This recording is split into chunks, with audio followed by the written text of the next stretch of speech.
Today, I have the great pleasure of having Justin Musiek of Cape Farms with me. How are you, Justin? Good morning. I'm well. Thanks for having me. Thanks so much for being here. So, let me tell you guys a bit about Justin.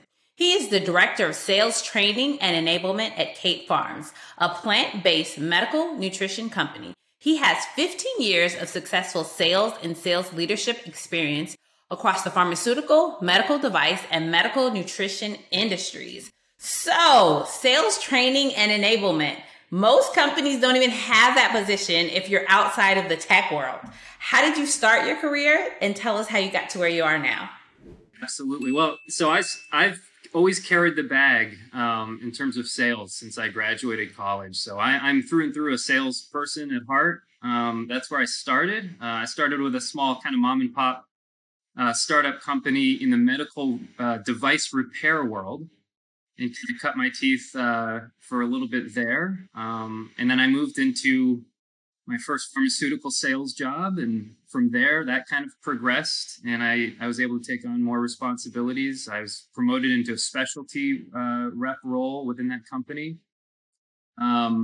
And, along the way, just learned a lot about what sales is, what my style was, which was really important to kind of figure out my best approach in terms of engaging customers along the way. And from there, I continued to kind of work through the medical space. So I worked for a rare disease company, large, Fortune 500 company there. And at that point, I was really, really interested in learning more about training, development. That had always been kind of a curiosity for me. In addition to that, I'd performed well and had built kind of a good success story over the years. And so I was able to pivot a little bit from my professional trajectory from just as a territory manager in sales when I was at Boston Scientific into more training opportunities, more training assignments. And, that seemed to really fit what I was looking to do. It seemed to fit my skill set. And, from there, I've spent the last 5 years in sales training, field sales training, different sales leadership positions. And now here I'm at Cape Farms. I've been here just about 2 years as the Director of Sales Training and Enablement. So tell me about the difference of being the sales manager, sales leader, and the person that's training the sales manager or leader within a company, right? I do that externally. So I show up, I do my thing, and I'm gone. But really talk to me about within a company, how that role is for you. It is just different on each company you're at, right? So there's this interesting intersection of sales training versus sales management versus leadership development. And all of these have to kind of correlate with each other. And I can tell you just from different companies, different industries, they all interact a little bit differently. And it's really important, though, I think, to find that definition early as to what a sales manager's roles and responsibilities are as the leader of their team versus what that component of sales training and coaching should look like. Versus, again, what other kind of components within sales strategy and sales leadership look like. So there's no kind of cookie cutter response to that I've found over the years, right? Some organizations really focus in on their sales managers taking a training lead and having more autonomy around that. Other companies do invest heavily in a sales training department, or often called a learning and development department. That is a separate entity that helps to support the sales managers and their teams. So it really just depends where you're at. I've been lucky to be at companies that really do value that ongoing training and learning continuum, and they put the resources there. And certainly I've followed that because that's been an interest of mine as well. So one thing, in this field that we work in, this STEM field, this heavily scientific field, I feel that in some ways we're behind, if you will, a lot of I always like to say tech companies. Because, you go into any of these tech companies, no matter how big or small, even startups have like a learning and development person, right? And so where we're just starting on that trend, I'm curious for you, because you are not just a learning and development person, you're focused on the sales training, right, within a company. So if a company is at that stage where they're like, okay, we need some ongoing learning and development, and we want to focus on the sales team, the sales leadership, what do you think, what are some of the first things that they need to do to understand what their internal needs are? Great question. So I think, again, a lot of ways to cut this up, but I think where you'd start, especially if you're a smaller company with limited resources, right? You have a lot of priorities. Where do you begin?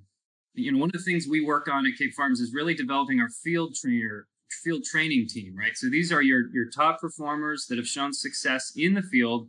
You bring them in and you kind of promote them into a player coach role. So really, they're the eyes and ears within their regions. They're the ones working directly with their directors or region managers. And frankly, they're the ones that are the experts, right? They may need more development in terms of how to train people and how to develop and some of the theoretical approach to it. But they're the ones that have shown success and can really be the ones that connect closely and build rapport with their team. So I'd probably start there before you begin building out what may be necessary at one point, but before you build out a further L&D approach, definitely try to engage and develop your people, your field sales leaders first to begin building that component of the company. Where we are at Cape Farms is I am the sales training lead, obviously at the company. But we do a lot of work with our field reps, and we have a number of them across the country that really help to onboard and to help ensure ongoing training and success within the field. So I really like the model that you guys have employed, because to me, you've accomplished a couple different things. One, you are putting a person who's lived that life or who essentially has done that job, you're putting them into that position of leadership. And so they know what's happening. One of the biggest pushbacks you get from salespeople is, they never did this. They don't know what they're talking about. Oh, what are they doing? Blah, blah, blah, blah, right? So I think that's one great thing. And then there's another piece of the growth, because so many times salespeople, they don't see growth potential. If they want to get into leadership and the company's based in Germany or in California, it's like, I'm not moving there, so all I can ever be is a salesperson. But you've essentially created a position and you've created that roadmap for someone who is interested in becoming a leader, a sales manager. Like these are the steps to get there. I couldn't agree with you more. That was something I was thinking about too, and kind of prepping for the podcast.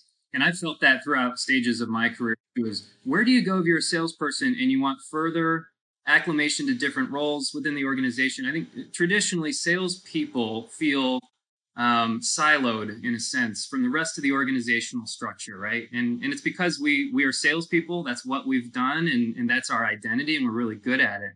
It doesn't mean everyone needs to move into a marketing role or to a training role or anything like that. But I think especially for new sales managers, right? If you want to build that rapport and really build that commitment base within your team, is setting up an individual development plan and being very committed to that.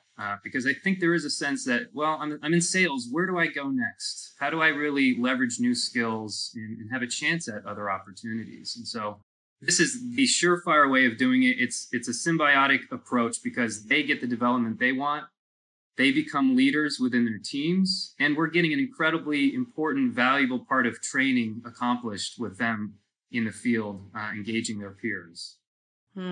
Yeah, I really think that you guys have really done a really good job in terms of building out that training methodology and that path. And then even thinking about, some people may want to go into a role of marketing, or maybe they want to go into executive leadership. Some people may want to be a sales manager, and having those development goals and saying, these are the tools that we have internally to help you be successful. At the end of the day, I'm not sure that your turnover is probably not really high. Yeah, we're a very young company, certainly, but yeah, we are committed to that. And I know people feel confident that they will have a path. Showing a path is important for every individual at a company. And it's also a great motivator. If you have a quarterly individual development plan, maybe an annual plan, it helps me as your leader, and it helps them to really, communicate that and work towards it. Very important. So you've been at Cape Farms for 2 years. And when you first started, I'm curious as to when you first started to where you are now, what are some of the things that you've instituted into the organization that have really helped you guys grow?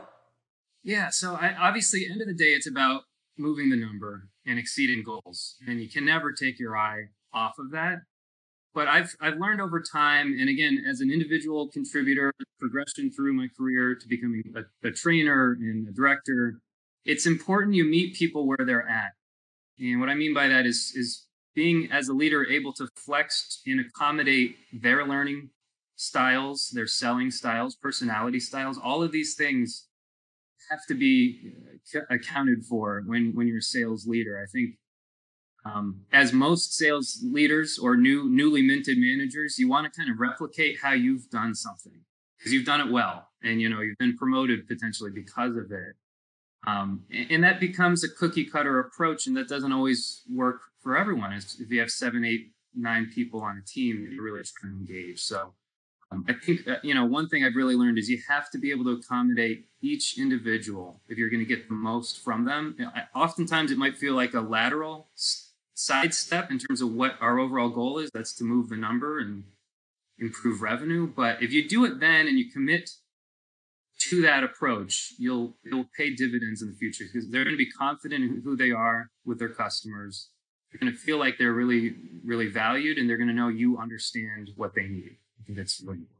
So I have this whole, this trajectory and this picture I like to paint for people. It's of becoming a new sales manager. So it's okay. I'm at the top of my game. I'm always on the leaderboards. I feel like I've done everything I can in my sales position. I'm ready for growth. So you get that position as a new sales manager. You're really, really excited. And then 6 months in, your director starts beating you over the head like, you guys are not hitting quota. You're not doing this. And they realize that, oh my gosh, I knew how to sell. I knew how to manage my territory, but now I have 7 or 8 people. They don't think like me. They don't do what I do. They don't talk like me. And it's like that moment of, oh my goodness, can I take a demotion and just go back to making all the money I was making? Because as a sales manager, really, initially, a lot of times you don't even make as much money. And then your comp plan is different. You usually are getting a bonus instead of commission. And so it's like all of these things, right? And so when you are able to chart that path and say, okay, here's the intermediary step, and then here's your next step, right? And helping each person understand that, yes, this is what you did to be successful, but everybody on your team is different, right? They're all individuals. And if you don't have individual development plans and coaching plans for them, they're not going to be successful. Yeah, I mean, it's really not. Sales leadership management's not for everyone, and that's okay. That's perfectly fine. Some people enjoy the individual autonomy you have to really affect the organization in that way. But yeah, I think about our they're sales directors at K Farms, sales managers. But yeah, you have to wear a lot of hats to do it effectively. It can be overwhelming. That's where hopefully training can get involved. And if you have some of these other resources around you, they can help kind of walk along with you in terms of developing your people. Adding leadership development capabilities is critical as well. And that's actually a side note is like, you've become a sales manager, you do become focused on the team and everything we said applies, but then how are you still developing? Are you getting what you need to be able to engage your team well and get the leadership tools and capabilities that you need to continue to grow as well? So it goes for everyone, top to bottom. And so, people may disagree with me, but, I'm a salesperson by heart, sales leader. And so I say that a sales manager, sales leader is one of the more difficult, if not one of the most difficult jobs within a company. Because again, you have all these different things. You have to develop as a leader, you have to manage a team, and you have to hit these revenue goals. Plus, you have to ensure that they have the skills that they need to actually sell. So you have to think about all of those different things and you have to balance, right? So there's only finite time in a day, in a week. And in order to make sure that you're still growing, you're growing each and every person on your team and you're hitting quota, right? And so you're right. It's like all about putting all of those development goals together to make sure that the sales leader is a whole leader, right? They're not a micromanager. They've moved on from if they're not in that player coach role, then they're really not in the player coach role. And define player coach for us, I should say, because I use it all the time and people are like, what does that even mean? What is a player coach? Player coaches, you still have a number, and you're still very much involved with sales calls. I still see you, a sales player coach is someone who's still very much connected to the day-to-day process of reaching a sales quota, right? And you're there to flex all of your skill sets as a salesperson by engaging some of the top customers potentially and playing that role, but also, of course, you're trying to develop and multiply your efforts with your team at the same time. It can be a dangerous place to be for too long, as you said, because you have to, and the hardest part is to start taking your hands off those reins and delegating. That's the key word, is to be able to delegate. And that's where you have to place some trust, whether it's fully earned yet or not. Sometimes you have to place that trust in other people, like a field sales trainer lead for your region, right? Or offer some different leadership assignments within your team. Maybe you have a clinical specialist in your team that really focuses on, making sure your team understands the product basics, making sure they understand the product, the messaging. So that's how you start to really, I think, integrate a sales leadership vision within your team. Is you do delegate. You're still being pulled in for some of the big picture calls, some of the critical calls that are going to move a number. But you're setting that expectation that there are other people on the team that are going to help you pull the ball forward. That's good. That's good. Like I say it all the time. People are like, what is a player coach? I'm like, yeah, this is what a player coach is. And if your job is to be a player coach, I think that's fine. But a lot of companies don't have the same structure you guys have at Kate Farms. And so what ends up happening is the sales manager is a player coach. They're going on every call. They're closing all the big deals. They're still acting like they're a salesperson. They haven't moved into the management mindset, mind frame. And the 80% of the team who needs help and assistance and coaching, they're not even focusing on them. And that's where being a player coach in a company that hasn't set up things like you guys have, where it's a development route, can really be detrimental. Yeah, no, and again, every company is a little bit different, right? Smaller companies, this is the challenge for a smaller company with new sales managers. Again, it's finding the right balance there, because maybe you are absolutely being dependent on by your company to drive the number in your capacity as a player coach there. But at the end of the day, you have 7, 8, 9, maybe 10, 15 other people that you're accountable for that need to learn how to fish, if you will. And if you can multiply those efforts, you're going to win long term. Yeah. And sometimes I found that it's really just about relinquishing that control, right? So as that player coach, you probably have some key accounts, some relationships that you have been doing or working on for many, many years. And because I know it's hard to let go, I always recommend, I'm like, just bring a salesperson with you on the sales calls, right? Let them watch you in the element, right? Because everything that you do should be a development thing. Anything customer facing is development. When you're talking to operations or customer service or marketing, whoever is your successor, right? Because you should be training your successor as a sales manager. I think that's getting into a whole nother bottle of wax. But again, have your team shadow you so they get the same skills, because eventually you'll relinquish those things. And then you can start thinking about your career trajectory. You can start watching what your boss is doing so you can, move on up the ladder. I always thought, if you're a football fan, Nick Saban, Alabama coach, a lot of these coaches will say the same thing. I win a lot of football, they win a lot of football games. They're Hall of Famers, as coaches, but really the indication of their success is, what have I left the program and who have I groomed to take over? And am I leaving the program in good hands to continue that success? And that should be the case, certainly with sales leadership as well. Absolutely. So tell me, you've had 15 years of experience. You're relatively new in this role, but I know that you've been successful. Tell me about a person, a team, a project, something that you're really, really excited about accomplishing. Oh man. So I've definitely gravitated towards kind of startup environments, maybe not startup companies per se, but in some of my prior roles, without getting too specific, I've joined divisions that are new and are growing in different medical spaces. Certainly Cape Farms is a growing, smaller, company that's growing aggressively. And I like to seek that type of challenge and environment out. So I've been fortunate to be like at the kind of the front end of some of these types of divisions that are developing new products that are coming out potentially that are changing the medical space.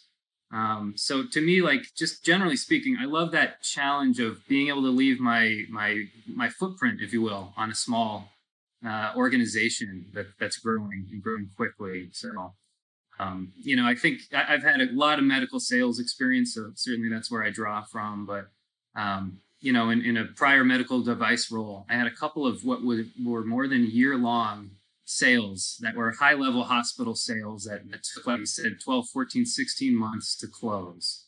And you go through these incredible peaks and valleys during that process, and it can be disheartening at times and thrilling at the same time. And just having sold a couple of these big types of units into a hospital is a real, in my opinion, it's a real accomplishment in today's healthcare environment. It used to be about 2 to 3 decision makers were involved with a capital decision in a hospital, right? A capital equipment decision. And now it's on average 11 or 12 people that you have to, stakeholders that you have to pull in and really engage in order to get something sold into a hospital. So, to me, I was able to do that in a smaller division at Boston Scientific, which was very, very exciting. And I felt very relieved, obviously, to get the sale and get the PO, but it was a matter of pride that we were able to see it through for such a long sales cycle, and that it was something that really benefited the patients moving forward at the hospital. And it's nice, even now, I still talk to some of the folks that work at the hospital, and they're seeing great patient success with it. So it's about the building portion, the building story, but at the end of the day, making sure you're doing something that's really affecting patient care in a positive way for the patients, for their families, and for the clinicians involved. Yeah. And I think at the end of the day, that's what makes a great salesperson, a great sales leader, and definitely a great sales trainer, because you're always connecting it back to the higher purpose, to what is the business problem, what is really the bigger picture that the client is trying to see. And one thing that you said that I want to kind of jump in on is you mentioned that your sales cycle was 12 to 14 months. And one thing that I see a lot of companies do wrong is they get new salespeople and they expect them to start producing immediately or in 2 months or 3 months.